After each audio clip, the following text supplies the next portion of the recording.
कुंभ मेला, मानवता का सागर। लाखों लोग इकट्ठा होते हैं, पवित्र नदियों में स्नान करने आते हैं। श्रद्धा का समय है, शुद्धि का समय है। हवा उत्साह से गूंजती है। हर वर्ग के तीर्थयात्री भजन गाते हैं, आशीर्वाद मांगते हैं। माहौल इलेक्ट्रीफाइंग है, देखने लायक नजारा है। कुंभ मेला एक तमाशा है, आस्था का प्रमाण है, प्राचीन परंपराओं की याद दिलाता है, जीवन का उत्सव है। एक छोटे से गांव में रीना रहती थी। वो एक जवान विधवा थी। जिंदगी ने उसके साथ बहुत बुरा किया था। रीना कुंभ मेले जाने के लिए तरस रही थी। वो पवित्र जल में स्नान करने के लिए लालायित थी। यही उसकी दिली ख्वाहिश थी। उसे विश्वास था कि इससे उसे शांति मिलेगी।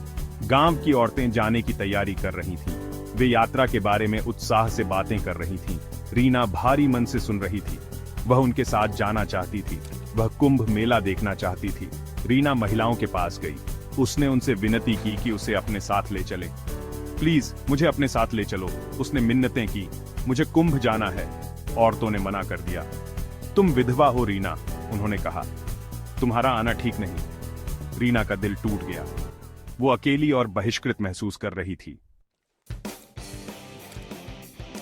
मंगल गांव का एक जवान लड़का था। उसने रीना की दुर्दशा देखी। वो जानता था कि वो कुंभ मेले जाने के लिए बेताब है। मंगल ने इसका फायदा उठाने का फैसला किया। मंगल रीना के पास गया। उसने उसे कुंभ ले जाने की पेशकश की। चिंता मत करो, उसने कहा, मैं तुम्हें वहां ले जाऊंगा। रीना हिचकिचा रही थी। उसे मंगल पर भरोसा नहीं था, लेकिन उसे कोई और रास्ता नहीं दिखा। रीना मंगल के साथ जाने को तैयार हो गई। वो उसके ऑफर के लिए शुक्रगुजार थी। उसने सोचा कि वो दयालु है। रीना को सच्चाई नहीं पता थी।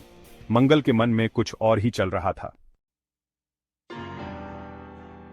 रीना और मंगल अपनी यात्रा पर निकल पड़े। उन्होंने ट्रेन से सफर किया। यात्रा लंबी थी। रीना आखिरकार कुंभ मेले में जाने के लिए उत्साहित थी। उसने मंगल के बारे में अपने संदेहों को दरकिनार कर दिया। वे इलाहाबाद पहुंचे। शहर तीर्थयात्रियों से भरा हुआ था। रीना नजारों और आवाजों से अभिभूत थी। उसने पहले कभी ऐसा कुछ नहीं देखा था। मंगल ने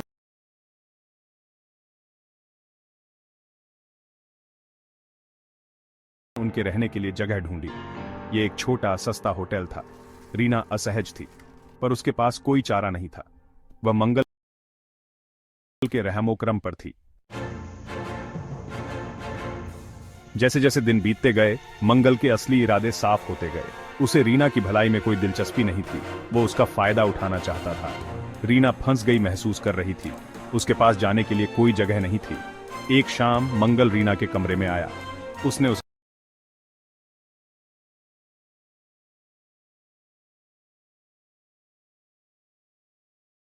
साथ जबरदस्ती करने की कोशिश की।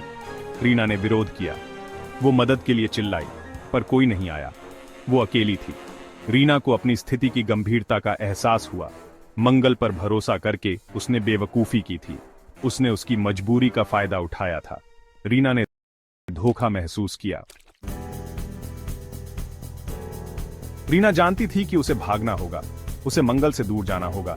वो सही मौके का इंतजार कर रही थी। एक रात जब मंगल सो रहा था, रीना चुपके से होटल के कमरे से बाहर निकल गई। रीना तीर्थयात्रियों के एक समूह का रास्ता खोज लिया। उसने उन्हें अपनी कहानी सुनाई। महिलाओं को सहानुभूति हुई। वे उसे अपने साथ ले गईं। उन्होंने उसकी रक्षा की। रीना ने महिलाओं के साथ गंगा में स्नान किया। उसने शुद्ध महसूस किया। उसने आजादी महसूस की। वह मंगल के चंगुल से बच निकली थी। रीना को महिलाओं की संगति में सुकून मिला। रीना की कहानी भारत में विधवाओं के सामने आने वाली चुनौतियों की याद दिलाती है। उन्हें अक्सर बहिष्कृत और हाशिए पर रखा जाता है। उन्हें अधिकारों और स्वतंत्रता से वंचित रखा जाता है। हमें उन मानदंडों को चुनौती देनी चाहिए जो उनके दुखों को बढ़ाते हैं।